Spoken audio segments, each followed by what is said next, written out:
यकसा में लगा, एक बीच में बैठे, बाकी सारे दायरा बना के सामने बैठे।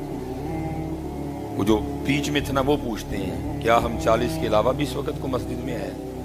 सामने से एक बंदा बोलता है हाँ, इस वक्त एक चटाई में खुद को लपेटे हजरत इब्राहिम बिन अदहम अल्लाह की बारगाह में रो रहे हैं। उसने कहा रो क्यों रहे हैं? उन्होंने कहा 40 दिन हो गए उनसे सजदों की जिक्र की हलावत छीन ली गई। फिर पूछती हैं हुआ क्या? उन्होंने कहा ये एक दिन कहीं से खजूरें खरीद रहे थे, एक खजूर जमीन पे गिर गई। इन्होंने ये समझा कि ये खजूर जो खजूरें मैंने खरीदी है ना उनमें से गिरी है, लेकिन जो खजूरें इन्होंने खरीदी थी ये उनमें से नहीं गिरी थी, उसकी रेडी में से गिरी। इन्होंने ये खजूर उठा के खा ली, ये उस खजूर को खाने की नहूसत है कि 40 दिन हो गए जिक्र की लज्जत छीन गई इनसे। लेकिन साडा हाल है, सानू पक्का पता है कि हराम